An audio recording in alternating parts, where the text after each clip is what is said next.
우리나라의 부정선거가 네. 사실 전 세계에 보급되는 그 스탠다드인 것 같아요. 아. 제가 이제 프레드 네. 플라이츠하고 스티브 H에게도 네. 그런 보고를 했지만 네. 그 두 분은 미국 우선주의 연구소 싱크탱크의 그렇죠. 트럼프 측근들. 부소장 그리고 예. 하나는 이제 예. 동북 정책 구상 의장. 예. 예. 그러니까 중국, 네. 한국, 일본 담당입니다. 네. 그분이 CIA 출신이시고. 네네. 네. 그러니까 그때 제가 느낀 거는 네. 아니 제가 이제 그 보고를 했던 거는 모든 선거 절차에 다 있다는 겁니다. 아. 그러니까 예를 들면 예. 여론 조작이 있어요. 음. 선거 부정선거의 첫 번째 단계는 여론 조작입니다. 여론 조작 아니면 첫 번째. 그 기계 작업. 예를 들면 전자개표기 구매, 설계 네. 이런 작업이 선거의 조작의 첫 번째예요. 네. 사실 어제 네. 키르기스탄 대통령이 예. 왔다 갔거든요. 아, 예, 예, 예. 그 키르기스탄 대통령이 원래 다른 사람이었어요. 네. 근데 그 사람이 사임을 했습니다. 음. 근데 그 사람이 사임하게 된 계기가 그 키르기스탄 총선에서 여당이 90%를 이겼어요. 우리 192석이 이 정도가 아니고 90%. 그러니까 300석이면은 270석을 먹었다는 얘기예요. 그런데 키르기스탄 그 국민들이 대노해가지고 대통령궁을 엎어버렸어요. 그래서 사임을 했어요. 그래서 재선거를 치렀고 지금 대통령이 돼가지고 그분하고 지금 윤석열 대통령하고 이거 정상회의를 한 거예요. 그 굉장히 중요한 부분인데 네. 그 만났던 날이 계엄 선포 낮에 그 그쵸? 미팅이 있었죠. 예, 예. 근데 키르기스탄은 또 우리나라 전자개표기 써가지고 그렇죠, 부정선거로 그렇죠. 유명해진. 예. 한국산 전자개표기로 부정선거가 일어났다. 이게 헤드라인이에요. 그걸 업고 새로운 대통령이 됐는데 그분이 네. 대통령 계엄 선포 날에 정상회담했다는 네. 거죠, 우리나라에서. 예.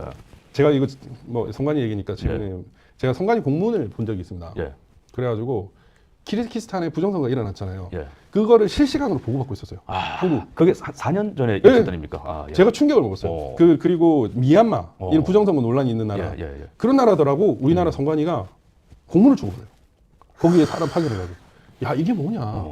그래서 저는 충격을 받았죠 그때. 와 이럴 수가 있구나. 예. 그러니까 전자개표기가 조작이 됩니다. 예. 그래서 지금은 전자개표기 그 조작되는 거를 예. 시골정부라는 분께서 전수조사를 해가지고 예. 다 밝혔습니다.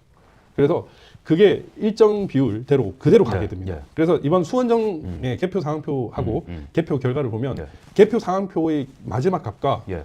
개표 결과가 아예 값이 다릅니다. 아. 근데 그게 한 선거가 한 투표소뿐만이 아니라 모든 투표소가 처음에 1차 걸렀던 그 투표 결과값, 개표 그 상황표 1차 결과값으로 네. 최종 개표 결과. 그러니까 전자개표기의 조작값이 그대로 반영돼요. 예를 들어서 김성원 100장이 들어갔는데 네, 네. 실제로 나오는 값은 다르게 나오는. 그러니까 예. 제가 뭐 예를 들면 예. 김성원 100, 제가 80인데 예. 처음에 이렇게 돌리면은 180 이렇게 나오는 게 아니라 뭐 한 95, 저는 한 70. 예. 그다음에 뭐 재확인 대상 투표 10표 이래가지고 다시 세 보니까 뭐 90, 180이다 이렇게 나와야 되거든요. 근데 처음에 돌렸던 뭐 예를 들면 97표, 70 몇 표가 그대로 최종 개표 결과값이에요.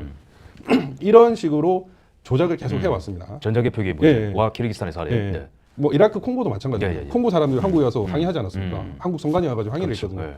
예. 그런 사례가 이제 있고 통합선거의 명부를 조작합니다. 네. 선거인 명부 조작. 예, 네. 인구수보다 많은 투표수 허허. 있을 수 있습니까? 요새는 많이 나오더라고요. 뭐 미국도 나왔지만 뭐 인구수가 예를 들면 100명인 인구수인데 네. 투표수는 200표가 나오는 그런 게 말이 안 되잖아요. 근데 실제로 파주 진동면이나 뭐 군현면 뭐 이런 네. 쪽에는 실제로 철원도 마찬가지고 그 뭐지 민간 통제 구역인데 예. 예를 들면 이전에는 한 100명이 투표했는데 이번에는 4.15 때는 200명이 넘게 투표한 사례가 나왔어요. 인구수보다 많은. 2024년에는 또 아니더라고요. 네. 그게 하도 지적을 하니까 예. 그런 식으로 인구수보다 많은 투표수를 합니다. 통합 선거의 명부를 조작해서 예. 그 조작하는 방법이 뭐냐면 죽은 사람을 유권자 명부에 올리는 겁니다. 네. 그 사람이 투표하게끔 만드는 거죠. 그런 식으로 해서 예를 들면 파주 같은 경우에는 1827년생 순조 때 사람이 유권자 명부에 올라왔습니다. 그다음에 뭐 1876년생, 1886년생 이런 사람들이 유권자 명부에 올라와서 이런 사람들이 유령표, 사망자표를 넣어가지고 네. 그 투표수를 예를 들면 100표 이하가 나와야 될 투표수를 200표까지 늘려버립니다. 그런 식으로 조작을 합니다. 사전 투표 때 다 발생하는 일들이죠. 거의 대부분 사전 투표인데 당일 투표도 조작을 합니다. 근데 전자개표기 조작은 당일 투표로도 가능하죠. 그리고 또 어떤 게 있냐면은 이제 관외 사주 투표입니다. 네. 우편 투표가 엄청나게 조작이 돼요. 예를 들면 제일 조작이 많이 되는 비율이 국외 부재자 투표입니다.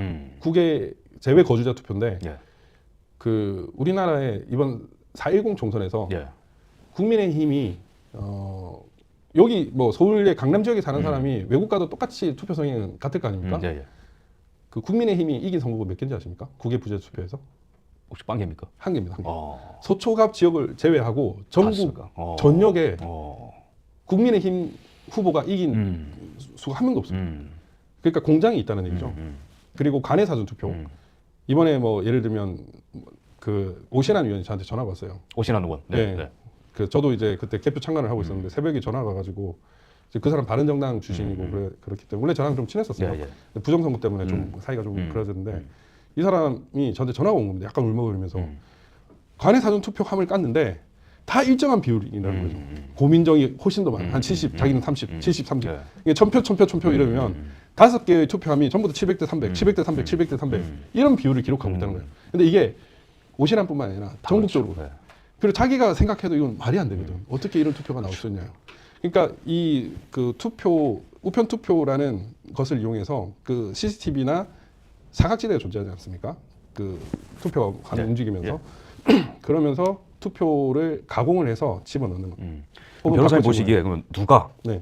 어떻게 어디서 그 관내 투표지를 이렇게 조작을 해서 이렇게 한다는 걸까요? 저는 이제 이 부분도 우체국이 많이 이용되고 있는 것 같습니다. 우체국 이용되고 예, 있다. 사실 우체국에 제가 감사 청구를 해놨어요. 예. 왜냐하면 우편 경로가 너무 이상하거든요. 우편 투표 경로가 예를 들면 서울에서 부산까지 간다고 하면 네. 서울에서 부산으로 직진해야 될 거 아닙니까? 예. 뭐 예를 들면 서울에서 뭐 전라도 해남 갔다가 제주도 갔다가 부산 가면 좀 이상하지 않습니까? 예. 예를 들면 뭐 4.15 차례인데 울산에서 경주까지 가야 되는데 예. 이 울산에서 경주 가야 할 투표지가 예. 저 강릉을 갔다 옵니다. 강릉. 대전 갔다가 강릉을 갔다 와요. 오. 왜 가지? 그러니까 그거는요. 그러니까 이 우편 투표를 하는 과정에서 네. 등기 우편 그 이동 경로를 다 써야 되지 않습니까? 네네네. 그걸 조작하는 애들이 심심하니까 그걸 지맘대로 넣은 거예요. 음. 그게 이제 이른바 그게 유력한 증거가 돼가지고 제가 그걸 쭉 보면서 전산 조작을 하는 놈, 네. 그다음에 물류센터나 예. 그 우정사업본부에 집중국이 있습니다. 예. 우편투표 집중국. 그리고 그 우체국 배달하는 과정에서 바꿔치기가 되는구나. 근데 대량으로 바꿔치기는 것은 물류센터나 예. 집중국에서 예. 투표를 대량으로 만들거나 바꾸고 집어넣는 방법으로 배달만 하면 되는 예. 거니까 그런 식으로 해서 하는 방법이죠. 그리고 관내 사전 투표 이것도 조작이 되는데 우리나라 투표함은 원래 어떤 투표함을 써요? 통상적으로 투표함이 정규 규격 있는 투표함은 뭐 어떤 걸로 되는지 아세요? 크게 말씀하신 겁니까? 크기나 재질. 잘 모르겠습니다. 플라스틱 또는 철제라고 되어 있어요. 그게 규칙이 되어 있거든요. 근데 사전 투표함 같은 경우에는 헝겊으로 되어 있습니다. 행랑식. 근데 그 행랑식이 위에 뚜껑만 열리면 싹 다 바꿀 수 있어요. 계속 지적을 했는데 그걸 끝까지 고수를 해요. 그건 왜냐면 그거를 각 지역 선관위에 보관하고 있는 거죠. 그렇죠. 근데 보안도 그냥 막 들어갈 수 있고 막 들어가는 건 아닌데 비밀번호가 쉽다라든지. 그렇죠. 번호키를 씁니다. 아. 제가 그걸 알았어요. 네. 그 옛날에 이제 삼립 빵박스가 발견됐습니다. 예. 저기 안산에서도 발견됐고 저기 그 도봉구 선관위에서도 발견했는데 제가 최초로 발견해서 가세현 통해서 보도를 많이 하게 했는데 그때 삼립 빵박스가 뭐냐면 그게 파리바게뜨잖아요. 네. 도대체 이게 왜 나왔을까라는 생각이 들었는데 제가 이제 그걸 알겠더라고요. 한 2년 정도 그걸 하다 보니까 선관위는 번호키를 씁니다. 예. 번호만 알면 다 뚫을 수 있어요. 근데 이번에 선관위 선거 조작 시스템 비밀번호 뭐였죠? 1, 2, 3, 4, 5였잖아요. 맞아요. 그런 것처럼 모든 선거의 그 투표함 이런데 번호로 되어 있으니까 그 투표함을 만들어서 보급하는 애들이 번호키를 누르고 선관위 들어가서 바꿔치기 해버리면 싹 다 바뀔 수가 있어요. 그러니까 빳빳한 투표지 이런 것들이 나오고. 그렇죠. 그러면 이제 프로세스를 쭉 설명해 주는데 주로 발생하는 게 당일도 가능하지만 관내에서 이러한 투표 조작이 들어가는 거고. 네. 그러면은 그 부어진 투표용지가 소송에 참여하실 때 그런 것들이 막 나왔지 않습니까? 그렇죠. 그러면 이제 우리 국민들이 꼭 알아야 되는 부정 투표용지의 어떤 사례들을 좀 말씀해 주시면 좋겠습니다. 그러니까 뭐 이른바 이제 화살표 투표지. 화살표. 예. 빨간 화살표가 있는 투표지. 있을 수가 없는. 아니 그런 투표지가 나올 수는 있다고 쳐요. 네. 근데 그게 나오면 네.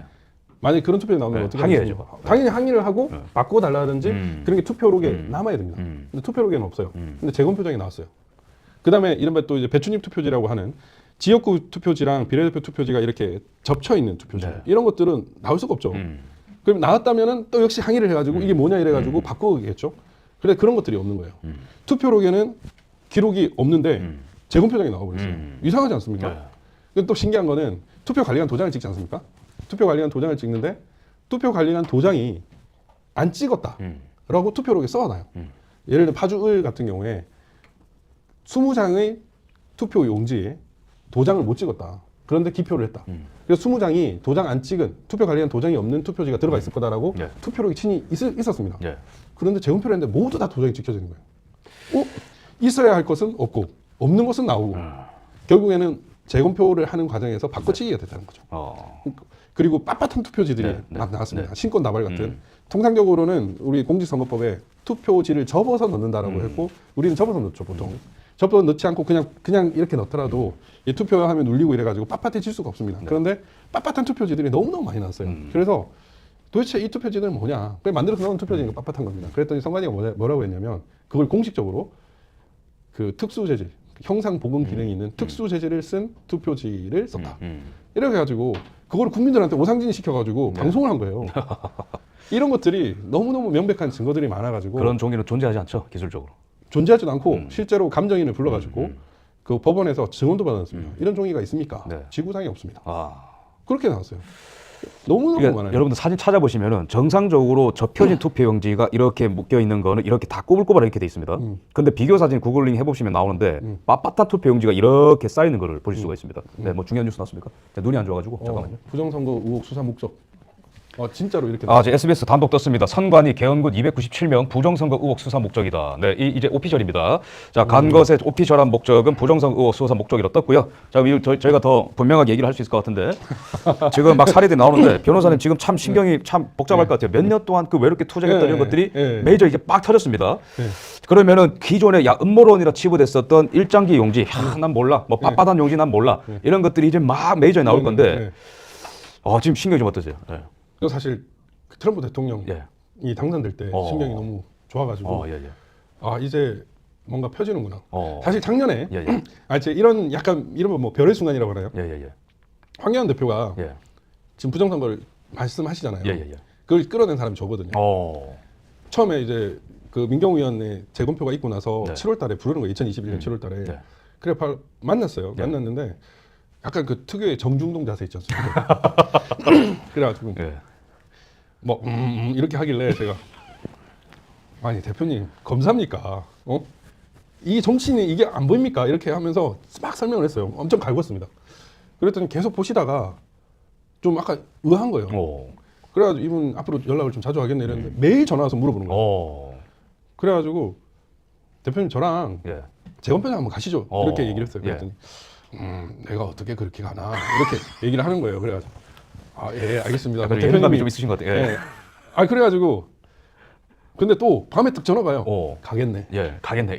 바로 세팅해드렸죠. 그래. 가가지고 딱 갔는데 이 법원에는 특유의 그런 게 있어요. 약간 위계설 이런 거. 대법관들 내가 대법관이다 이러면서 막 부장판사도 대법관님 이러면서 이렇게 해가지고 세상에. 대법관이 뭐 이거 안 돼, 이거 안 돼. 다 무효표 이렇게 선언하고 이러는데 이거 다 유효야 이렇게 하고 있고 막 하고 있는데 갑자기 전직 대통령 권한대행이 딱 나와가지고 갑자기 우리도 대등한 이제 군사력을 갖췄다. 그래가지고 황교안 대표님이 가서 보니까 다 가짜 표거든. 아니 거기 현장에서 그 표를 보면 부정선거가 없다고 얘기할 수가 없어요. 자기 눈으로 그걸 봤는데 그래가지고 외치는 겁니다. 그분은 정말 양심이 있으신 게 자기는 이제 부정선거 증거를 명백히 봤기 때문에 더 열심히 알리고 심지어 대통령 후보 경선에서도 저한테 이렇게 얘기했어요. 막 이렇게 계속 주고받고 이렇게 하면서 내가 내일은 좀 강하게 얘기를 하려고 하네 이러면서 그 대통령 후보 토론회에서 4.15 총선은 전면 무효 딱 이거를 써버렸어요. 아예. 그럴 정도로 너무나 명백한 그런 부분이 있어가지고 전 황 대표님이 왔을 때 제가 되게 든든한 우문이 됐다는 생각이 들었죠. 그때 그래 황교안이 이렇게 떠들면 끝났다 이렇게 생각해요. 안 그렇습니까? 그렇죠. 그때 막 난리 났었죠. 민경욱이 뉴스 KBS 민경욱 의원이 KBS 뉴스 앵커 9시 뉴스 앵커인데 이제 황교안 전직 대표였고 공안검사에다가 검사장에다가 국무총리 법무장까지 했던 사람이 4.15 총선은 전문 무효다 이렇게 선언을 해버렸는데 끝났다라고 생각을 했는데 안 끝나더라고요. 이제 막 엄청난 싸움이 또 안 끝나더라고요. 그래가지고 제가 어이가 없었습니다. 근데 이제 국정원이 포렌식을 해가지고 선거 조작 시스템에도 밝혔잖아요. 그래가지고 이제 김교원 원장 제가 얘기를 해야 되나? 김교원 원장도 사실은 처음 만났을 때 저한테 좀 욕 좀 먹었습니다. 딴 건 모르겠지만 제가 다른 사람 모르겠지만 원장님이 우리나라 국정원장이기 때문에 나 이 정도면은 우리나라를 위해서 좀 쓴소리를 좀 했는데 그래도 자기가 봐도 이상한 것들이 있잖아요. 그러니까 아무튼 그분은 현직이었을 때 만나서 제가 뭐 그 자세한 말씀을 드리는데 어쨌든 이래서 저는 이제 되겠다. 적어도 4.10 총선은 부정선거를 막을 수 있는 그 여지가 좀 많이 남겠다 이래가지고 그것도 또 하나의 별의 순간인데 갑자기 경질 떠버리는 거예요. 그 다음에 또 별의 순간이 감사원에서 채용 비리 감사를 했는데 지난 10년간 경력직 직원 100% 불법 채용. 이제는 더 이상 이게 부정선거 아니라고 할 게 없지 않나 이런 생각을 했는데 아직도 안 끝났어요. 그래가지고 대통령실에도 갔어요. 예. 대통령 수석도 이제 술자리에서도 같이 예. 만나고 부정선거 설명도 하고 또 단체로 가서 설명도 하고 이랬는데 그래도 안 끝나더라고요. 제가 진짜 후회되는 거는 사실 김용현 장관을 윤석열 캠프 있을 때 제가 만났었습니다. 예. 윤석열 캠프로 들어오라고. 그럴 때 제가 그때는 장군님이라고 불렀어요. 장군님 부정선거 아십니까? 그랬더니 안다는 거예요. 그러면 윤 대통령이 자기가 얘기했다는 거예요. 자세히는 몰랐겠지만 근데 그때는 수사를 안 하겠다는 거예요. 그때는 캠프에 있었을 때니까 그러면 안 되는데요. 막 이러면서 제가 그때는 솔직히 제가 장군님은 좋은데 제가 윤석열 대통령을 별로 그 후보를 그렇게 좋아하지는 않습니다. 이래가지고 제가 응원을 하겠습니다라고 이러면서 그때 좀 결렬됐는데 그때 제가 조금 아쉬운 거는 이렇게 밝히기가 어려운 거면 그냥 그때 윤석열 캠프에 들어가가지고 멱살을 잡아가지고 부정선거 맞다 이렇게라도 했어야 되는 거 아니냐는 그런 후회가 좀 되더라고요. 그 제 윤재욱 전 원내대표가 그때 윤석열 후보 그 비서실장이었거든요. 윤재욱 후보한테도 가서 설명했어요. 그 사람이 경찰 출신인데 이 사람은 되게 안 들으려고 하더라고. 아예 길을 닫아놓고 있더라고. 무슨 이따위가 이런 대통령 그 후보 비서실장을 하냐 이런 생각도 들 정도로 되게 불쾌감을 느꼈던 적도 있었고 작년에 이만희 의원 같은 경우에 행안부 간사할 때 한 3시간을 가서 설명을 드렸죠. 그런 식으로 막 했고 예를 들면 주호영 원내대표일 때도 가서 설명을 드렸어요. 주호영 원내대표 3번을 만났어요. 근데 그 사람들 일단 아무튼 이준석 라인이나 그쪽 친한 애들은 어떻게든 이거를 수명이 안 오르려고 이렇게 해서 별의 순간은 많았는데 계속 좌절해가 되게 안타까웠고 어제 그제 이제 대통령께서 비상경험할 때 박수를 쳤는데 갑자기 6시간 만에 끝나는 거고 이거 뭐지 이러면서 되게 좀 많이 안타까웠어요. 변호사님이 그 싸워온 이 부정선거와의 투쟁 자체가 이 대한민국의 역사고 그러니까 이 대한민국의 제도권이 사법부, 국회, 언론 왜 이렇게 안 움직이는가 여기에 대해서도 우리가 할 말이 굉장히 많지만 제가 이제 여쭙고 싶은 건 사법부입니다. 우리 국민들이 꼭 아셔야 되는 게 이 선관위는 사법부와 이제 하나가 된 어떤 조직이죠. 그래서 어떻게 보면은 소송을 걸어도 그 지역에서 일어났었던 이상한 선거도 사실 그 지역에 있는 판사가 이렇게 그렇죠. 재판하도 될 때 있죠. 그러니까 이게 문제가 뭐냐면 불이평 봐주기가 될 수 있는. 제가 서울특별시 선거관리위원 됐잖아요. 네네네. 저는 뭐 밖에서만 싸운 게 아니라 그래도 국민의힘에 나름 양심 있는 위원들이 있어요. 그분들이 대놓고 싸워주지는 못하지만 박주현 응원한다라는 사람이 있습니다. 그래가지고 한 분이 이제 서울시당 위원장일 때 박변이 들어가서 부정선거를 좀 감시해줘 이래가지고 제가 그때 제복을 하고 이럴 때 감시를 했었는데 그 법원장이었어요. 서울특별시 선거관리위원은 서울중앙지법원장이. 그러니까 법원장, 이게 좀 작은 데는 부장판사들이 그 선거관리위원장인 거예요. 그러니까 법원 영장이 들어가면 이놈들이 로비를 한 거예요. 그러니까 저한테도 박주현이 오면 안 된다라고 얘기를 했어요. 그래가지고 제가 2번을 빠꾸 당했습니다. 근데 이분도 대단한 게 우리는 추천한 사람 박주현밖에 없다. 안 되면 너네 책임이다. 그래서 직무유기를 고발하겠다. 이런 식으로 해가지고 제가 들어간 거예요. 저 들어갔을 때도 막 사무국장이 와가지고 이제 그만 돈 안 되는 그만하시고 이제 이렇게 좋은 사람들 만나갖고 인맥이나 좀 싸우면서 앞으로 돈 좀 잘 버시고 이렇게 하시면 된다. 뭐 이런 식으로 꼬시는 거예요. 밥도 사주시면. 그렇지만 그럴 수가 없지 않습니까? 그래가지고 이런저런 얘기를 많이 하면서도 거기 이 선거관리위원회 되게 문제가 있는 게 그냥 그 밑에 있는 행정직이 그냥 올리면은 그냥 그대로 결제만 하는 날이에요. 문제 제기를 안 하는 거예요. 이게 왜 그렇게 되냐. 그러니까 저는 그 사사건건 따졌죠. 다 문제가 있으니까. 제가 좀 후회가 되는 건 뭐냐면 그때 이제 법원장이 바뀌면 또 새 법원장이 오거든요. 그때 이제 법원장이 자동적으로 선거관리위원장이 돼요. 근데 그게 위원들끼리 호선을 해요. 경선을 해서 이 사람을 올리는 건데 제가 그때 왜 저분이 선거위원장을 해야 됩니까? 이 말을 제가 못했어요. 그게 좀 후회되더라고요. 왜냐하면 우리나라에 지금 사법부가 망가진 이유는 여러 가지가 있겠지만 이 선거 소송에서 특히나 이런 것들은 계속 법원장이나 부장판사를 그리고 그 대법관 중앙선관위원장은 이런 사람들이 부정선거를 막는 역할을 할 수밖에 없는 구조인 거예요. 그래서 사무총장이 막 이렇게 의존하면서 예를 들면 파주 같은 경우도 마찬가지일 겁니다. 고향 지원에 부장판사가 파주 상관위원장 이런 식으로 됐을 텐데 저 박주현이가 고발 조사하면서 영장 청구를 또 하라고 시켰는데 저거 좀 기각해 주세요. 이러면 기각이 되는 거예요. 그래서 부정선거 그 선관위 서버나 이미지 파일은 완전히 영장의 성역이었습니다. 근데 이게 계엄이 아니면은 안 뚫렸어요. 말씀 들어보니까 이게 계엄령을 왜 했는지 확 이해가 되네요. 그러니까 이거 막 철옹성 같이 딱 쌓아놓으니까 소송을 걸어도 뭐 자기 편 일단 그 봐줘야 되니까 뭐 무효표도 유효표로 해주고 뭐 이런 일들이 그럼 제일 정점에 중앙선관위가 딱 있고 그 밑에 이제 시구선관위가 있겠네. 그럼 그렇죠. 여기 시도선관위. 시도선관위. 그럼 그럼 시도 선관 위원장들은 또 시도에 법원장, 있는 법원장들이 또 예. 하고 그 밑에 이렇게 딱 피라미드 예, 구조로 되어 있는 예. 거죠. 그러면은 변호사님께서 이 소송을 걸어도 예를 들어서 뭐 어떤 시에 소송이 벌어져도 네. 거기 갑자기 뭐 그렇죠. 선관위원장이자 네. 그 뭡니까 그 법원장이 나타나서 막 이거 그냥 막 그렇죠. 요표를 해라. 그 대법원은 그러니까 법원 우리나라 사법부는 예. 법원 행정처장이 예. 일괄적으로 지휘를 하거든요. 아, 예, 예. 그때 이제 조재현이라는 조재현, 사람이 김명수 대법원장 때 임명됐 그 문재인 친구라는 그렇죠. 그 사람이 일괄적으로 조정을 한 거예요. 아. 그래서 선거 무효 소송 딱 왔을 때는 제가 처음에 선거 무효 소송 들어왔을 때 딱 보니까 부정선거 맞고 와이프한테 딱 이렇게 얘기했어요. 네. 이거 조금 힘든 내가 좀 바쁘긴 한데 이거 하면 통상 한 3개월에서 예. 6개월 안 걸린다. 어허. 조금만 바쁘면 끝난다. 예. 지금까지 100일을 넘긴 사례가 없다. 예. 이렇게 해서 들어왔어요. 근데 뭐 세월한 내고란 거예요. 어. 그러니까 선거 무효 소송 재검표를 아예 못하게 막아버린 거죠. 뭐냐 부정선거의 증거가 명백했단 말이에요. 네. 그런 식으로 이제 예를 들면 인천 연수구 선관위원 같은 예, 경우에 처음에 증거 보존 결정문이 어떻게 났냐면 비례대표 투표지랑 지역 투표지를 같이 증거 보존하러 놨어요. 예, 예. 근데 선관위 애들이 비례대표 투표지를 못 준다고 하는 거예요. 호호, 참. 그래가지고 그 발부한 판사도 같이 왔어요. 네. 증거 보존 하러 갈 때. 근데 그 판사 안민영이었습니다. 예. 그 친구가 내놔라 이렇게 얘기했는데 예, 예. 못 준다는 거예요. 이유가 뭡니까? 비례대표 투표제는 못 맞춰놨거든. 아 그래가지고 내가 어이가 없어. 내가 진짜 대한민국 공무원이 판사가 발부한 영장이 있고, 이거 보전절차 기각 네. 결정문이 네. 있고, 그리고 그 판사가 직접 와서 달라고 했는데 안 되는 거예요.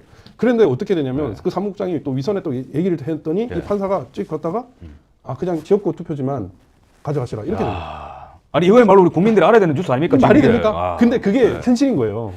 그러니까 이게 현실이었고 네. 제가 그걸 보면서 야 우리나라 공무원들 최고는 아니 지금 선관위 그 직원이구나. 지금 그 선관위원장으로 있는 노태학 네. 그분도 대법관 시절에 이상한 그 그렇죠. 판결한 적 있죠. 아니 뭐 한두 개가 아닐 것 같은데 예, 예, 예. 일단은 그 사람은 지금 그 사람이 있을 때 여러 가지 부정선거의 정황들이 나왔기 때문에 예. 그것만 해도 내려와야 되는데 끝까지 안 내려왔잖아요. 그렇죠. 예. 그런 것들이 문제입니다. 노태학이라든지 그 밑에 있는 김일곤인가 상임위원 그 국민의힘 추천이긴 하지만 근데 이번에 임명된 김용빈까지 싹 다 바꿔야 돼요. 그 그래서 노태학 상상을- 선관위원장이 제가 알기로 대법관 시절에 네. 그 투표 관리관 도장이 없는 것도 유효표 처리한 사람으로 그럼요. 잘 알고 있거든요. 예. 와, 그 노태학이가 네, 그때 네. 저 수원에서 그때 황교안 대표가 고함을 질렀습니다. 황교안 전 국무총리가 그 선관위 직원들이 그 투표지를 딱 붙어 있는 거 계속 떨어뜨린 거예요. 계속 떨어뜨린 거예요. 그 노태학하고 그 4명이 와가지고는 쳐다도 안 봐. 뒤에 커튼 뒤에 딱 있어가지고 가져가면 이거 유효. 가져가면 이거 유효. 가져가면 얘기 좀 해볼게요. 정말 말도 안 되는 일이다. 유효. 다 유효, 다 유효. 참. 근데 황교안 대표가 쓰게 나가지고 고함을 질렀어요. 그 전직 국무총리가 그 점잖은 분이 고함을 지를 정도로 되게 심했고 그때 그 오산 투표지였구나. 네, 네. 오산 지역 투표지였는데 그때 저희가 어떻게 했냐면 이런 재검표 받아들일 수 없다 해가지고 소송되는데 전부 다 집단 보이콧을 했습니다. 근데 이런 내막은 싹 다 이제 언론에 안 나오고 언론인들은 그 헤드라인에서 뭐 결국에는 뭐 기각, 네. 뭐 음모론자들의 뭐 네, 이런 네. 시도 이렇게 해버리니까 자기들이 눈이 있으면 거기 안에 들어가서 보면 그냥 말이 안 되는 걸 알게 되는 거죠. 예, 예, 예. 그래서 통상적으로는 판사가 왕입니다. 재판에서는 판사가 왕인데 왕이다. 네. 그 비례대표 투표 같은 경우에는 재검표를 그 증거보전 8개를 했는데 한 건도 안 깠어요. 왜냐하면 비례대표 투표는 길거든요. 그래서 이거를 작업을 제대로 못 해놓으니까 한 건도 못 가게 한 거예요. 근데 그 당시 재판장이 민유숙이었는데 그 사람은 변론 딱 한 번 열고 모두 다 나가버렸습니다. 그냥 재판 안 하겠습니다 이렇게 해가지고 변론 딱 한 번 열고 그 다음에 기각 결정됐어요. 이 정도면은 아예 그 짰다고 볼 수 있는 거죠. 그렇죠. 대법관들끼리. 거대한 카르텔입니다. 그리고 거대한 카르텔이 있다. 민유숙 같은 경우에는 그 밑에 제가 그 재판은 들어가진 않았지만 예. 그 담당 변호사들이 쌍욕을 했답니다. 재판장에서 한마디도 못하고 도망갔대요. 왜냐하면 자기들이 재판 진행하는 거를 잘못됐다는 걸 알거든요. 그리고 사실 영등포 의 같은 경우에 그때 제가 주 변호사였는데 조재현이가 이제 예, 예. 재검표 담당이었습니다. 예. 그래가지고 조재현 대법관이 사진도 못 찍게 하는 거예요. 사진도. 그래서 제가 그때 엄청나게 뭐라 했습니다. 대법관한테. 그냥 한 10분 정도 연설을 해가지고 당신도 자녀가 있지 않느냐, 손자가 있지 않느냐. 우리나라의 국민들이 저 베네수엘라의 국민들처럼 되기를 원하느냐. 그 나라의 국민들이 어린 아이들이 꿈이 뭔지 아느냐. 그 나라를 탈출하는 것이다. 당신이 그 나라 우리나라의 국민들이 당신의 손주, 자녀가 그런 꿈을 꾸길 원하느냐. 베네수엘라가 잘못된 것은 그 정부 마두로나 이런 애들이 잘못된 것도 있지만 네. 그 사법부가 부정선거를 용인했기 때문에 그 나라가 망한 거다. 판사의 책임이 크다. 근데 지금 당신이 하는 행동이 그 베네수엘라 대법관들이 한 행동과 다를 바가 없다. 네. 그걸 막 뭐라 했더니 네. 욕은 하지 않았습니다. 네. 그래도 약간 마음이 동했는지 박주현이만 사진 촬영을 하라 해갖고 제가 찍고 다녔습니다. 어. 그래가지고 그때도 너무 웃겼던 게 각서를 또 쓰라는 거예요.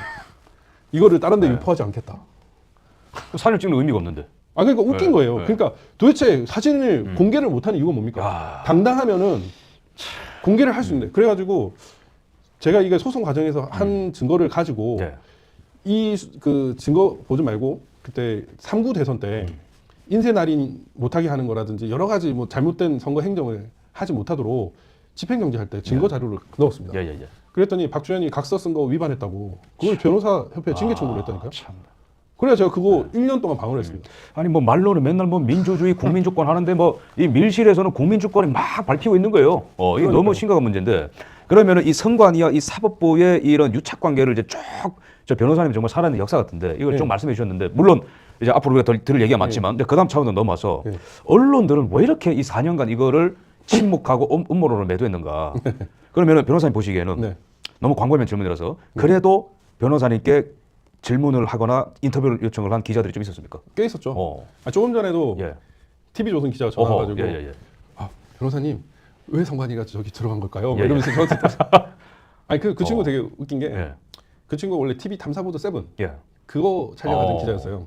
그래가지고 2020년 11월 10월경에 예. 저랑 그 친구 말고 또 다른 여기자, 메인 기자, 이 예. 친구 서브 기자 이렇게 예. 해가지고 같이 저랑 한 5시간에 7시간 인터뷰를 했고 예. 그 친구들 자체적으로 한 100시간 이상 조사를 예. 했을 거예요. 예. 그러면은 이미 탐사보도 7이 나오고도 남았을 거고 제가 그 한번 공개를 한 적이 있었는데 그 여자 기자는 변호사님 정말 이해가 안 됩니다. 성관이는 왜 이 거짓말을 많이 할까요? 이러면서 도저히 납득할 수가 없습니다. 예. 네, 뭐 이러면서 저한테 계속 질문을 하고 변호사님 어떻게 참 대단하세요? 뭐 이러면서 얘기를 하는데 막 질문을 하다가 보도를 안 하는 거예요.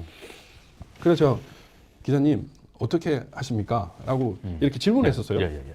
저기 다 있는데 그랬더니 당분간 보류입니다. 이렇게 얘기를 하는 거예요. 예. 그래가지고 근데 이 조금 전에 전화 왔던 이 친구가 예. 사실은 작년에 그 국정원 포렌식 결과가 나왔을 때 저한테 연락이 왔었어요. 예, 예, 예. 그래 와가지고 변호사님 말씀이 다 맞았습니다. 저도 이제 뛰어들겠습니다. 이렇게 얘기를 한 오. 거예요. 그랬는데 또 갑자기 안 해. 도대체 그래 이번에 또 말하라고 갔을 때도 예. 연락이 왔어요. 예. 변호사님 참 예. 대단하시네. 말하라고 예. 어떻게 하시는? 이제 트럼프 됐으니까 예. 부정선거 좀 하라고. 어. 이랬는데 뭔가 계속 누르는 사람이 있나 봐요. 그러니까 언론이 취재를 하는 사람들은 분명히 있습니다. 그런데 그 친구들도 부정선거인 걸 알지만 예. 위에서 하지 예. 말라면은 예. 못하는 거예요. 그러니까 저는 좀 답답해서 제가 사실 2021년인가 하도 답답해가지고 네. 내가 공수처 검사가 돼가지고 예. 위에 뭘 하든 나쁜 놈들 일단 잡아 족쳐버리겠다 이런 생각으로 이제 공수처 검사 지원을 했었어요. 예, 예. 근데 저를 안 뽑아주더라고. 근데 사실은 제가 원서는 다 됐거든요. 근데 저랑 같이 특별감찰관실에 근무했던 사람 지금 부장검사고 그래야 또 밑에 있던 팀장들은 거기 지금 수사관, 뭐 예. 서기관도 있고 예. 사무관도 있네. 예.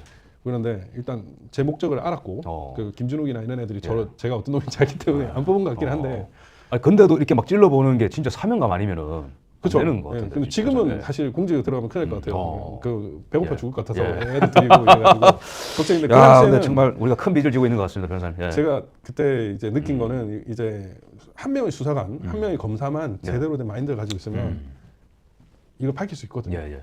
그러니까 누가 위에서 뭐라 하든 굴하지 않고 저 새끼 나쁜 놈이니까 잡아야 됩니다. 이런 사람만 있으면 되는데 우리 한국 사회에서 그런 사람들을 기르는 교육을 안 하는 것 같아요.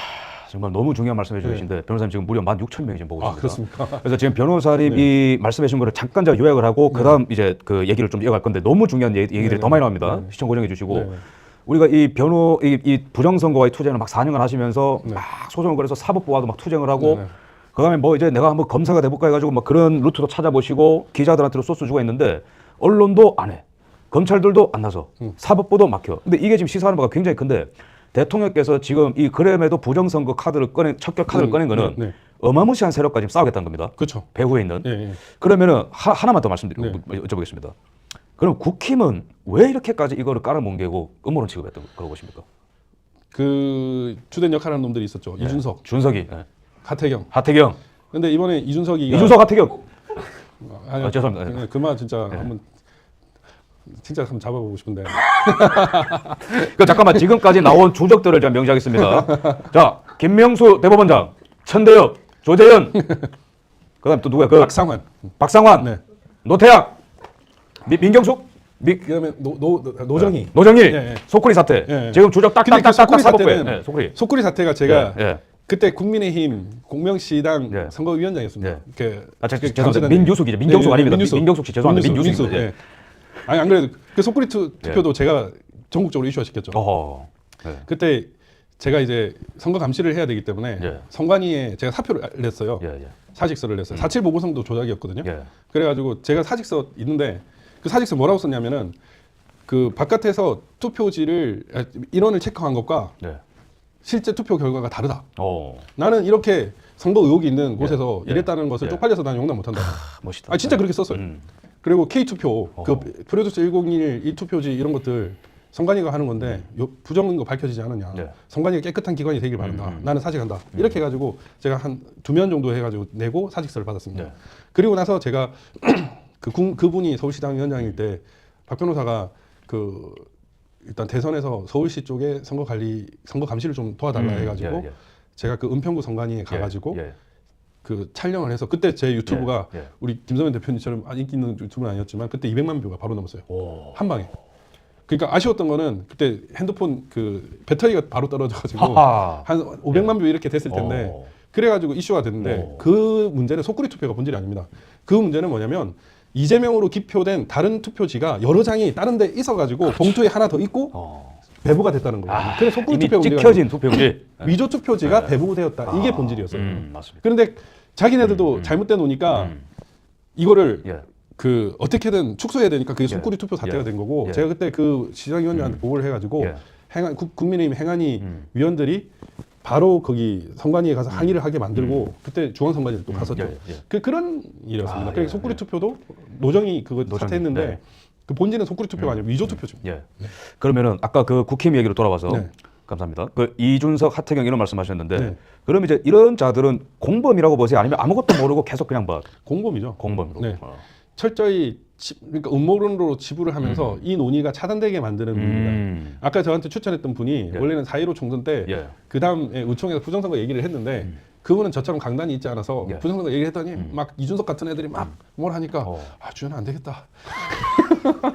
하하, 그래가지고 제가 참 그분은 그래도 저하고 약속을 하는 게 있어요. 2021년 1월 20일 날 트럼프 대통령이 취임을 하면 국회에서 부정선거 기자회견을 해주기로 약속을 했었습니다. 그런데 트럼프 대통령이 안 돼버려가지고 그때 2명의 위원이 자고 약속했어요. 한 명은 유명한 각선도 위원. 그 사람도 부정선거 인터뷰를 해주겠다고 약속을 했었어요. 근데 안 됐죠. 근데 그 곽상도 의원은 되게 뭐 수상하다고 얘기를 해야 되는 이유는 모르겠지만 재검표 할 때마다 저한테 전화가 왔어요. 어떻게 되고 있노? 아니 이분은 부정선거 얘기를 공표를 안 하면서 왜 재검표 할 때 나한테 전화를 하시지? 그 50억 클럽의 곽상도 의원입니다. 그 분이 민정수석을 했고 나름 정보를 많이 취합하는 사람이니까 그리고 이재명이와 관련된 사건 중에 선관위에 뭐 손댈 사람 있나 이런 녹취록도 있었잖아요. 그러니까 뭔가 알고 있는데 침묵을 하는 것 같은 느낌 저는 개인적으로 들었거든요. 그래서 그분도 트럼프가 되면 해줄게. 그러니까 민경우 의원이 되게 열심히 싸우지 않았습니까? 그러니까 민경우 의원도 너무 적극적으로 싸웠을 때 제가 패스트트랙 자유한국당도 패스트트랙 사건의 제1 변호인이었습니다. 제가 대표 변호인이었고 그 민주당 의원들 제가 고발을 했던 사람인데 위원들이 그때 지금 전현직 위원들 27명 정확히는 보좌진 4명하고 23명이 거기 재판을 받고 있습니다. 그때 민경우 의원이 미국에 가 있을 텐데 민경우 의원이 이제 공화당하고 트럼프하고 이렇게 인연이 있다 보니까 이분들이 민경우하고 부정선거에서 친하면 안 된다 하다가도 미국에서 트럼프하고 되면은 또 손을 대야 되니까 저한테 민경우 어떻게 지내나 뭐 이렇게 물어보는 거예요. 그러니까 이 참 비겁하다는 생각이 좀 들었어요. 그러니까 이게 적극적으로 막는 무리들이 분명히 있고 이번에 명태균 사태 때 완전히 드러나지 않습니까? 명태균이가 김종인하고 이준석이랑 친하죠. 그 두 사람이 대표적으로 부정선거를 음모론으로 얘기하는 사람들입니다. 근데 명태균이가 뭘 했습니까? 정당 공천 경선 과정을 조작했다는 거예요. 여론 조사를 조작하면 공천을 못 받거든요. 그런 식으로 목줄을 쥐고 있으니까 국힘당에서 저렇게 얘기를 하면 공천 못 받는구나 알아서 그 기회주의적인 사람들이 침묵을 했던 것 같아요. 찔리는 공범들은 이미 전적이 있고 그래서 이거를 누를 수밖에 없고 근데 국힘의 일부는 뭔가 있는 것 같은데 지르기에는 정치적으로 리스크가 있는 것 같고 이런 것들 때문에 이제 가로막혀왔던 그렇습니다. 그러면은 너무 중요한 이야기들이 많은데 그러면은 지금 윤석열 대통령이 부정선거를 수사를 제대로 하겠다라고 어떻게 공식적으로 이제 얘기가 나온 건데 그러면은 기존에 있었던 공범자들과 간접적으로 연루된 자들이 다 달려들 겁니다. 너 뭐 정신 나간 수사를 하고 있냐 이러면서 모른 자로 몰아갔거든요. 그러면은 이제 이거를 한 방에 누르려면은 뭘 해야 되는가? 대통령께서 조언할 수 있다면 어떤 조언을 해드리겠습니까? 제가 사실 예. 오늘 장관 2명한테 문자를 하나 보냈습니다. KBS에서 웨더 카르텔, 당신의 한 표가 위험하다라는 부정선거 다큐멘터리를 틀어줘 버리는 겁니다. KBS에서. 예. 그거에 나름 잘 정리가 돼 있거든요. 공중파에서 대한민국의 이런 부정선거의 증거들, 그것도 아주 일부에 지나지 않습니다. 그 일부에 지나지 않지만 이런 일들이 있었다는 거를 공중에 때려버리면 되는 거예요. 아니 윤석열 대통령이 그 내용을 그대로 발표해야 됩니다. 박주현이 얘기하면은 이러면 대통령실에서 부정선거의 증거들, 그동안 저희가 증거로 제출했던 그것만 말을 해도 네. 사실은 하고도 넘치죠. 기존에 있는 것들만 딱 엑기스만 뽑아서 직접 네네. 발표하고 또 네. 그다음에 KBS를 통해서 방송국에 싹 전 국민 대상으로 그렇죠. 네. 정말 지금 중요한 그 지점을 역사적인 지점을 네. 좀 지나고 있는 것 같은데 그러면은 네. 이거는 어디까지 아직은 추측이 좀 들어간 거겠지만 네. 지금 뭐 사법부 나왔고 다 나왔는데 변호사님 보시기에 네. 뭔가 이 뒤를 파주는 뭔가 거대한 세력이 있는 것 같다라는 느낌을 가지셨어요. 예. 있다면 그게 어떤 집단 같습니까? 중국 공산당입니까? 뭐 북한입니까? 뭡니까? 중국 공산당이 메인인 거죠. 제가 강큰 이야기라는 네. 걸 촬영을 하면서 가볍게 그냥 이렇게 그것도 얘기를 다큐멘터리죠. 했는데, 네, 예, 예. 그 촬영한 친구들이 저는 그냥 이렇게 그냥 편안하게 얘기를 네, 했어요. 예, 예. 공식 촬영도 아니었고. 그 그냥 친구들 얘기를- 다 저랑 아는 친구들입니다. 아 그래요? 예예예. 저희 그라운드 초기 멤버들입니다. 그 예. 대단하더라고요. 예, 예, 아니, 예. 나 정말 강큰 이야기 다시 찍고 싶은 게 예, 예. 저는 젊은 친구들이 뭐 어. 그냥 한번 오라고 해가지고 그때 강큰 이야기 찍은 예, 거 예, 준비 예. 하나도 안 하고. 예, 예, 예. 근데 내용이 나온 거 보니까 완전 프로들인 거예요. 어허. 우와 이런 프로페셔널이 예, 이렇게 예. 있었구나라는 생각이 되게 놀랐는데 예. 어쨌든 그때 제가 뭐 이런 말을 했습니다. 우리 한국 사회를 보면 남북의 대결로 많이 보는데 남북의 대결로만 보면 이해 안 되는 현상들이 너무 많아요. 그렇지. 근데 중공을 넣어버리면 상당히 이해가 돼요. 예, 예. 거의 뭐 상당 부분이 거의 컴플리트 돼요. 요전에 이제 미국이나 다른 예. 부분도 넣었지만 우리나라의 부정선거는 중국이 개입이 되어 있습니다. 중국이 한국을 먹으려고 예. 물론 중국이 대만을 먹으려고 먼저 했는지 한국을 먼저 했는지는 예. 모르겠지만 어쨌든 대만과 한국을 먹으려고 이 선거 제도를 상당히 많이 연구했고 예, 예, 예. 그거를 어떻게 뚫어볼까를 연구한 끝에 이 부정선거를 저지르게 된 거예요. 예, 예, 예. 그게 이제 한국이나 대만을 연구하다 보니까 저기 캐나다나 이 중공 1대1로 예. 1대1로가 부정선거 1대1로입니다. 그리고 해상 1대1로도 있어요. 이런 식으로 친중국가를 만드는데 부정선거를 이용한다라는 거를 이제 이용해야 되겠다고 인지를 한 거예요. 그래서 저는 중국의 핵심이라고 생각해요. 그리고 탄센트 이런 것들이 우리나라에 기업 다 들어가 있죠. 예. 안타깝지만 SK가 중국과 사업을 좀 하고 있죠. 이런 우리나라의 주요 정보들을 가지고 있는 기관 LG 유플러스도 예, 마찬가지고 이런 쪽을 걔들은 이용을 해서 부정선거를 대놓고 저지르고 있다. 예. 저는 그렇게 보고 있습니다. 실제로 중국의 확장 그 1대1로 확장 가운데에 네. 있는 2013년부터 2020년까지 네. 실제로 보면은 키르기스스탄도 부정선거, 네. 뭐 아프리카 말라위, 네. 또 벨라루스도 이제 그런 네. 논쟁이 있고 조금만 기자들이 관심을 가지면은 사실 중국의 팽창과 함께 갑자기 전 세계 부정선거 사례가 막 나옵니다. 그렇죠. 네. 근데 2020년에는 굉장히 중요한 선거인 우리나라 총선, 그쵸. 미국 대선까지도 코로나를 이용한 싹 그 어떤 중공의 마귀의 손에 들어간 그렇죠. 이것과 관련해서는 나중에 또 변호사님 모시고 중공과 관련해서는 굉장히 딥하게 다루기 때문에 오늘 얘기까지 하면 너무 길어질 것 같고 맞습니다. 이제 2부인 미국으로 넘어가겠습니다. 네네. 여기서부터 굉장히 중요한 게 나오는데 네, 물 한 번 마시죠. 네. 예. 지금 뭐 좀 세고 하나 주십시오. 네. 지금 18,000명, 18,000명이 보고 있습니다. 아마 지금 저희가 사실 지금 그 해외 언론사에서도 연락이 지금 오고 있고요. 아, 네네. 지금 이 중요한 내용, 한국의 지금 겸영 상태에서 한국의 정치 상황을 외신 기자들이 많이 모르더라고요. 그렇죠. 근데 이제 연락이 지금 오고 있습니다. 그래서 네. 지금 다루는 내용들은 외신으로도 나갈 가능성이 크고 네. 우리나라에서도 이제 다뤄질 내용들인데 네. 얼마 전에 트럼프 대통령을 만나셨고 마라라고 플로리다 별장 다녀오셨고 거기가 시펙 행사가 있었습니다. 네. 거기 다녀오셨는데 네. 거기서 누구를 만나셨고 어떤 대화를 나누셨는지 한번 말씀해 주시면 감사하겠습니다. 저는 사실은 제가 외교를 하게 될 줄은 네. 생각도 안 했죠. 사실 제가 나는 외교 쪽을 할 생각이었었으면 영어 공부를 좀 많이 했을 거고 뭐 외고를 가거나 아니면 뭐 외화를 많이 보거나 이랬을 건데 저는 외교를 할 거라는 생각을 한 번도 안 해봤습니다. 외교학과 친구들 좀 알고 이랬는데 네. 그건 너네들 일이고 예. 나는 한국어만 잘하면 된다. 예, 예, 예. 뭐 이런 정도 가벼운 뭐 일상어 정도 그 정도만 하면 된다 이런 생각을 했는데 이 부정선거를 하다 보니까 이 계속 장벽이 막혔잖아요. 대통령실까지. 예. 제가 윤석열 대통령을 만나본 적은 없지만 네. 만날 수 있어 못 만나가지고 좀 아쉬웠어요. 예. 그래서 어떻게든 한번 만나가지고 멱살을 잡아볼까 이런 생각도 했었는데 근데 하다 보니까 진짜 플로리다 마라라고까지 네, 가서 예. 한국의 부정선거를 얘기를 하게 됐어요. 오. 그러니까 야 이게 뭐냐 이런 생각이 들 정도로 되게 신기하다는 생각을 했었는데 제가 이제 KC팩의 대표가 됐습니다. 예. 그리고 7월달에 프레드 플라이츠하고 스티브 예이츠를 상대로 브리핑을 했었죠. 네, 그 중에 한 분은 트럼프 1기 때 그 NSC에 네, 네. 있었던 거죠. 그렇죠. 네. 안보회의. 네. 한 분은 CIA 출신이고 네, 네. CIA 출신입니다. 한 분은. 네. 제가 뭐 한국 국정원 직원들은 뭐 제가 특감실에서 밑에 있었고 좀 그래서 좀 아는데 아 미국 정보기관에 제가 만날 일이 있다고 태어나 생각을 해봤겠습니까? 예. 그런데 그렇게 브리핑도 하고 또 뭐 4년 전에 워싱턴 기자회견 뭐 있어가지고 저는 이제 국내에서 발표를 하긴 했지만 사실 그런 기회가 전혀 없을 거라고 생각을 했는데 뭐 어떻게 해야 된다 이렇게 하다 보니까 예. 이제 미국하고 연이 닿아가지고 이제 캐시팩 대표가 됐고요. 네. 그리고 이제 미국으로 플로리다 마라라고 이제 초청을 받아서 가게 됐습니다. 네. 그래서 뭐 미국도 한번 저는 밟아본 적이 없어요. 오. 괌 말고는. 오.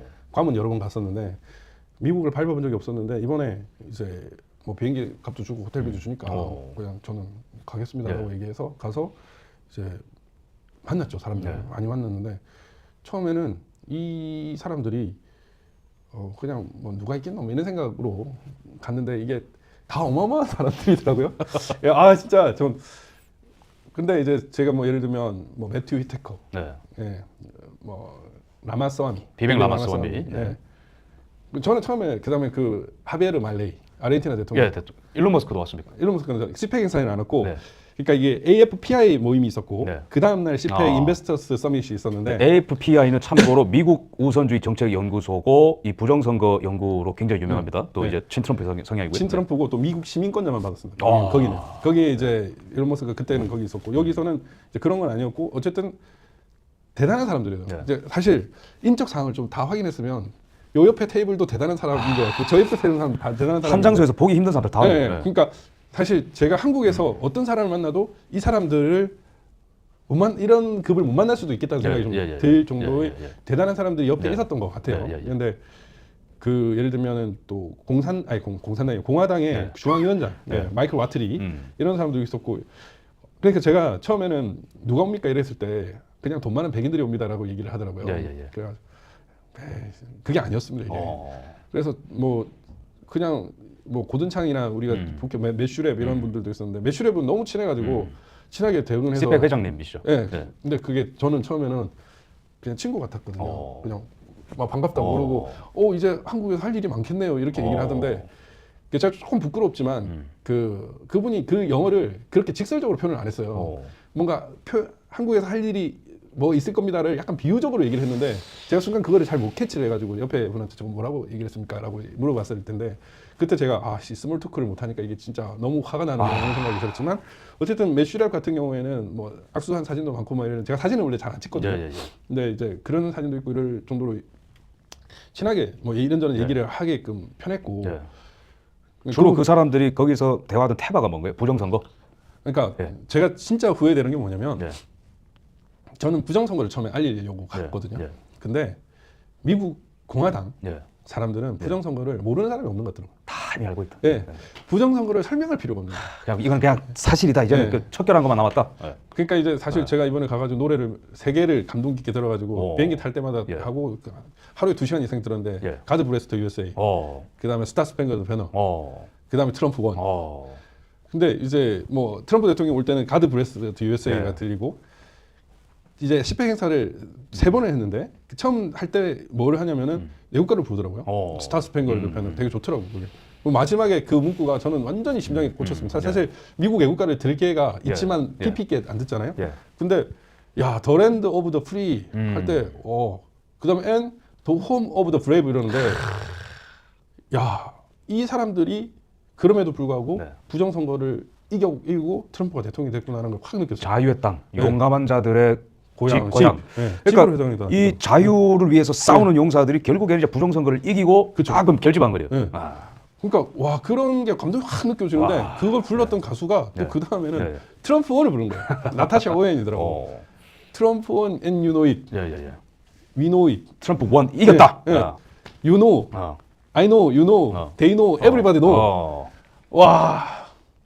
그거를 부정선거의 증거들을 탁탁탁 보여주면서 증거들을 막 보여줘요? 뮤직비디오 있어요. 뮤직비디오에? 트럼프 원이 있어요. 그래가지고 그걸 또 열심히 봤지. 그래 우리 아들도 그걸 따라 불러요. 트럼프 and you know it 이러면서 아니 그거를 공화당 행사에서 애국가 다음에 부르는데 부정선거를 모를 수가 있겠습니까? 여기서 중요한 거는 2024년 이긴 것도 포함되지만 2020년에도 이겼다입니다. 포인트가. 이번에 이긴 건 이긴 거고 4년 전에도 이겼다 그 메시지인 거예요. 제가 그걸 딱 보면서 미국이란 나라는 정말 다르구나. 그래서 제가 이제 이런저런 얘기를 하다 보니까 부정선거를 알릴 필요는 없겠더라고요. 한국에도 당신네처럼 부정선거가 있었다. 다만 한국의 부정선거는 중국에 의한 부정선거다. Chinese and pro China. 네. China and pro China가 한국의 부정선거를 주관했고 이놈들이 지금 대한민국을 먹고 있다. 그래서 얘들을 없애야 된다. 예. 그래서 살짝 이렇게 얘기했어요. Push President Yoon to investigate Korean election fraud. 윤석열 대통령을 예. 하도록 수사를 좀 하도록 해달라. 예, 예.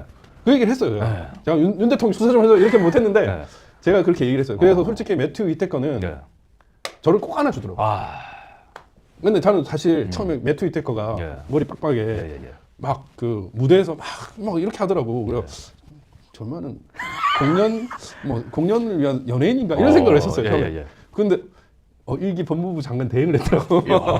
문화가 좀 달라요. 거기는 막 이렇게 예, 신나게 예. 춤도 추고 법무부 장관 했었는데 예, 그래, 트럼프 예를 일기 들면 법무부 장관. 예. 대행. 뭐 예를 들면 우리 뭐 황교안 법무부 장관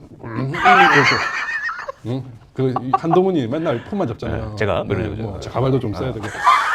그런데 어쨌든 와 막 이렇게 네. 하는데 야 문화가 다른가? 이런 뭔가 이 생각이 변호사님의 그 말만 들어도 예. 다 공감하는 거예요. 너 얼마나 예. 힘든 싸움을 예. 하는지 다 알고 공감해주고. 그래서 근데 제가 딱 한국 오니까 매튜 위테커가 나토 대사가 됐더라고. 야, 맞네. 아니, 나토 그래. 대사 됐네. 그래 나토 대사면 지금 제일 중요한 거 아니에요? 그럼요. 우크라이나 전쟁에서 나토 대사가 제일 예. 핵심 역할이고 예. 그 트럼프 대통령이 전쟁 종결시켜버리겠다 할 때 제일 그 사람이 저한테 도와주겠다고 했어요. 그래, 그런 사람하고 내가 얘기했단 말이야.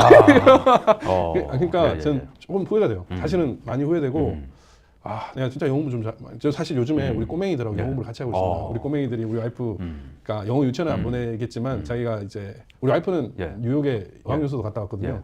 근데 와이프는 이제 베이징 내려놨습니다. 중국어 잘하고 영어를 좀 잘하는데 저는 둘 다 못합니다. 근데 아들하고 딸하고 같이 이제 애니메이션 영어로 듣고 이렇게 하고 있는데 아무튼 거기서 더 막 적극적으로 많이 이제 말씀하고 싶은데 아직 아쉬움이 있다는 이제 말씀. 그렇죠. 사실은 그 친해지거나 어떤 긴밀한 유대 관계를 형성하기 위해서는 엄숙하게 대화하는 것만으로는 좀 부족하거든요. 맞습니다. 근데 그 타이밍에 딱딱 맞는 유머나 위트를 사용해야 좋을 텐데 그걸 못하는 게 좀 후회되고 그래서 제가 미국 친구들한테 되게 감명 깊었던 거는 예. 제가 사실 일론 머스크 오면 질문하고 싶은데 일론 머스크 안 오고 비백 라마스와미가 왔어요. 이번에 정부 효율성위원회의 장관이 네. 굉장히 중요한 인물입니다. 네. 네. 근데 사실 부끄럽지만 저는 비백 라마스와미 얼굴을 보고 왜 인도 애가 저기 있지라고 처음에 생각을 했었어요. 예. 그래가지고 뭐지 이렇게 하고 열심히 연설을 잘하는 것 같은데 이렇게 생각을 했는데 제 비백 라마스와미라고 정부 효율성 장관이라고 하고 박 변호사 좀 질문할 거 없어 이러는 당연히 저는 그런데 쫄진 않습니다. 그래 당연히 있죠 이러면서 그 질문을 했었습니다. 그래가지고 이제 그 정부 효율성이니까 정부 부정성 때문에 갔으니까 그 라마스와미한테 정부 효율성 장관 되는 걸 축하한다. 그리고 그 정부 효율을 강화하려면은 정권 교체가 안 돼야 되지 않나. 제가 여기 와가지고 되게 미국인들이 부정선거에 대해서 모두 이렇게 상당한 수준의 인식을 하면 되게 놀랐는데 부정선거를 계속 놔두고는 이 정권 교체 위험이 있으면 정부 효율 자체가 맞습니다. 떨어진다. 어떻게 할 거냐라고 굉장히 질문을 그런 생각을. 그래가지고 뭐 얘기를 하더라고요. 되게 유창하게. 그래서 제가 그 AI 통역기 딱 놓으면서 듣고 있었습니다. 그런데 그 뭐 라마스와미 그것도 좋았지만 그 질문을 한 거를 다른 백인 친구들이 그걸 딱 좋게 받아들이더라고요. 저 코리안이 굉장히 중요한 포인트를 짚었다 이거지. 네, 코리안이 아까 질문 그 딱 저녁 때 와가 옆에서 아까 질문 되게 잘하더라. 되게 좋더라 이러는 거예요. 그래? 그런 생각이 들어가지고 사실 그렇게 반겼을 때는 이 친구는 내 친구가 될 수 있는 친구거든요. 한국이었으면은 벌써 뭐 밥도 몇 번 먹었을 차인데 진짜 근데 I'm a baby in English 저는 conversation. 근데 너무 중요한 그 민간 외교를 하셨다고 보는 게 어쨌든 미국의 차기 정권을 이끌어갈 최고의 인사이드들이 모인 나토 이 대사와 그다음에 비백 라마스와미 트럼프와 이제 이런 분들이 있는 곳에 한국에도 이렇게 부정선거에 대해서 치열하게 진지하게 싸우고 있다는 사람이 있다는 걸 알렸고 그게 왜 중요하냐면은 트럼프 이기의 핵심 테마는 반중이지만은 그것의 코어는 사실 부정선거입니다. 그렇죠. 척결입니다. 근데 거기에 이제 싱크를 딱 맞추는 어떤 민간 외교 활동을 저는 했다고 보거든요. 굉장히 지금 너무 중요한 일이고 제가 지금 너무 궁금한 게 이번에 트럼프 대통령의 당선이 윤석열 대통령으로 하여금 부정선거 수사를 해도 되겠다고 결정할 만큼 뭔가 좀 영향을 줬다고 보십니까? 저는 관련성이 있다고 생각해요. 관련성이 있다. 왜냐하면 이해할 수 없는 이유로 대통령이 소극적이라는 생각이 들었거든요. 아니 국정원장을 두드리고 대통령 수석을 두드렸는데 반응을 안 해? 이게 좀 이상하잖아요. 윤 대통령이 뭐 약점 잡힌 게 있거나 아니면 더 큰 힘 뭘까? 바이든. 그 정상회담 많이 했잖아요. 예.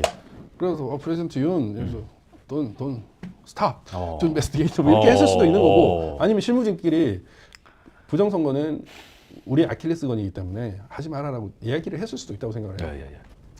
근데 이제 트럼프하고 친해지려면 네. 부정선거를 얘기 안 하면 안 되죠. 그렇죠. 왜냐하면 대한민국이 부정선거 이겼었다는 보고를 곳곳에서 전하는데 절만은 바이든 같은 놈이다? 그러면 트럼프가 친구가 될 수 있겠어요? 신뢰관계 아웃이죠. 형성해야 되죠. 뭐. 그러니까 사실 이번에 저처럼 영어를 그냥 베이비처럼 하는 사람도 가지만 최원목 의장 같은 네. 경우에는 우리나라의 정통 외교관이거든요. 최원목 교수님이고 예, 이대 로스쿨 교수고 네. 그분은 주미 대사 밑에 허허. 그 사무관을 하셨기 때문에 예. 핵심 외교관이에요. 와이프도 원래 외교관이셨고 자녀도 미국에 있고 예. 그러니까 그런 예. 분이기 때문에 이게 된단 말이에요. 예. 그리고 또 2개의 사안을 트럼프 대통령 측에 전달했습니다. 예. 그렇게 했기 때문에 한국에 부정선거가 일어난다는 얘기는 안 할 수가 없는 거예요. 그렇죠. 모를 수가 없습니다. 그리고 뭐 예를 들면 제가 그 프레드 플라이츠한테도 네. 막 그때 1시간 반 이렇게 네. 같이 있었는데 네. 얘기를 했어요. 아니 4년 전에 분명히 경고했고 얘기했다. 예. 그때 왜 안 했냐. 근데 프레드 플라이츠가 미국 대선 때. 네, 예. 2020년에 미국 대선 때. 그때 보고를 받았다는 거예요. 음. 근데 그때 진지하지 못했다. 아. 진지하지 못했고 근데 이번에는 다를 것이다 하더라고. 오. 진짜지. 야. 왜냐하면 예. 저한테도 트럼프의 당선이 되게 중요한 문제거든요. 그렇죠.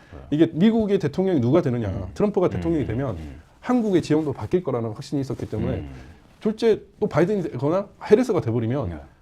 그냥 또 이게 큰일 바보가 나는 되는 거지. 거예요. 그래서 마치 이렇게 얘기를 했었어요. 그래가지고 아무튼 이번에 다를 거든 다른 결과가 나왔었습니다. 그런 식으로 어쨌든 트럼프 대통령이 부정선거를 키로 생각하고 있고 이 부정선거가 결국에는 우리만의 문제가 아니라 맞습니다.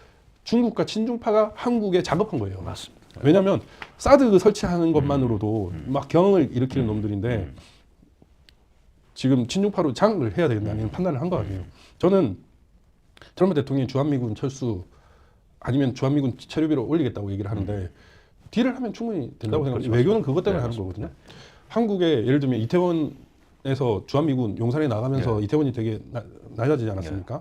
한국에 예를 들면 서해안을 미군 군사기지가 다 들어올 수 있게끔 한다든지 뭐 칠함대 주둔지를 제주도로 만든다든지 뭐 미군들이 한국에 여러 조선소를 쓸 수 있게끔 환경을 조성한다든지 이러면은 우리나라한테 결코 손해보는 장사가 아니라고 생각하거든요. 그런 식으로 조율을 하면 되는 문제이기 때문에 그 좀 편하게 예. 그 접근할 수 있는 거예요. 우리 1차원적으로 주둔비 올리니까 트럼프는 나빠. 이거는 초등학교 그거를 유아세사고요. 초월하는 너무나 네. 중요한 관계라는 그렇죠. 거죠. 네. 변호사님, 제가 그 어떤 기사를 보니까 변호사님께서 네. 그 트럼프 대통령의 최측근들이 올해 여름에 한국을 네, 다녀갔고 네. 변호사님으로부터 부정선거 방지 대책에 대해서 노하우를 듣고 갔다. 네, 네, 네. 어떤 말씀들 좀 해주십니까? 네.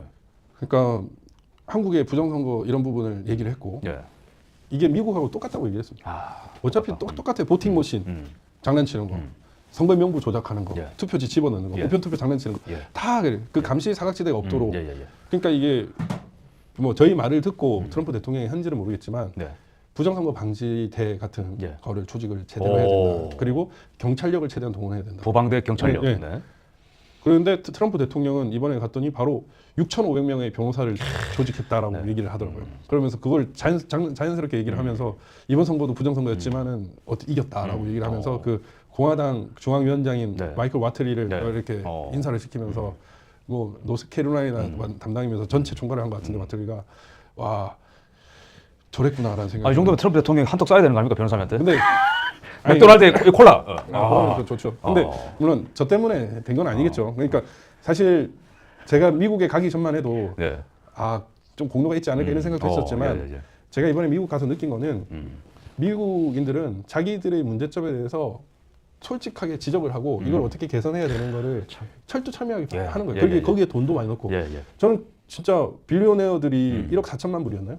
그 부정선거나 이런 부분 방지를 위해서 냈다고 하잖아요. 예, 예, 예. 그것만 있는 게 아니겠죠. 훨씬 더 많은 걸 했는데 우리나라 같은 경우에는 부정선거 방지를 위해서 뛰는 변호사 거의 없어요. 이게 안 되거든요.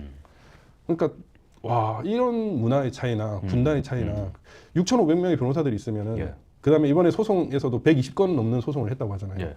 그러니까 와 이거를 할 정도로 철두철미하게 계획을 했구나. 그러니까 지금 그 제가 미국 갔다 와서 조금 다시 살펴보니까 예. 마트리하고 라라 트럼프하고 예. 같이 이전부터 선거의 무결성 관련해서 뭐 세미나나 이런 거를 했고 예. 조직을 했고 예. 그 변호사도 모집을 하면서 대응 전략을 계속 해왔더라고요. 예, 예, 예. 그러니까 그런 걸 보면 우리 한국에선 저 같은 경우에 국민의힘에 엄청나게 얘기했고 대통령실에 얘기했고 심지어 대통령실에 보고서도 써서 냈습니다. 예.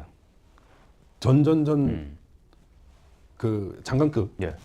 뭐 장관보다 높을 수 있습니다. 그분하고 같이 보고서를 썼고 부정선거를 방지하려면 이렇게 해야 된다고 보고서를 냈는데 그리고 그분이 직접 윤 대통령을 만나서 확인까지 했었습니다. 그래가지고 이거냐 이러고 이거다. 근데 윤 대통령이 선관위가 말을 안 듣습니다. 이렇게 얘기를 해요. 아니 말을 안 들으면 듣게 하든가 수사를 해야 되는데 되게 불만이 생겼었어요. 그 당시에는. 근데 그 정도로 했고 어떤 뭔가 문제가 있으면 우리나라는 회피를 하거나 눌러버리는데 미국은 솔직하게 그 문제를 얘기를 하고 그 문제를 막기 위해서 돈도 인력도 투여를 하고 조직도 하고 이런 게 너무 달랐습니다. 예. 저는 4년 전에는 솔직히 미국 부정선거 때문에 지는 걸 보고 야 미국이라는 나라도 진짜 별거 없네. 뭐 땅덩이만 크고 사람들 많고 그렇지만 뭐 우리 한국이랑 뭐 도친 개친다 이런 생각을 했는데 4년 뒤에 미국은 그걸 완전히 극복하고 이겨냈지 않았습니까? 그것도 트럼프라는 정말 훌륭한 리더가 트럼프와 트럼프의 아이들이더라고요. 그냥 뭐 직계 비속들만이 아니라 마이클 존슨도 있었고 뭐 라마스와미 이런 애들 뭐 비벡 그 마찬가지고 매튜도 마찬가지고 이런 친구들이 다 트럼프예요. 예. 그러니까 이제 그 막 말과 행동이 따로 놀지 않고 트럼프가 던지는 슬로건들과 그 가치들을 그냥 다 복사해서 그럼 이제 좀 마치는 시간을 좀 가져야 될 것 같은데 이 리더십에 대해서 미국은 어떻게 이겼는가 굉장히 중요합니다. 리더십. 일관되게 진정성을 갖고 계속 밀어붙이는 리더십. 그렇죠. 그다음에 자본가들의 도움, 그다음에 변호인단의 도움, 감시원들의 합류, 그다음에 어떤 이 수많은 사람들의 합류 이런 것들이 총체적으로 맞물렸는데 우리나라도 이제부터 진정한 싸움이 시작이 될 건데 이런 것들을 갖추기 위해서 열심히 이제 그 변호사님이랑 제가 좀 뛰어야 될 것 같습니다. 그러면 마지막으로 변호사님 지금 예정돼 있는 이 CPEC과 KCPEC 일정 2월 3월 요거에 대해서 중요한 일정 좀 말씀해 주시고 방송 마치도록 하겠습니다. 원래 12월 5일에도 스펙 재팬이 있습니다.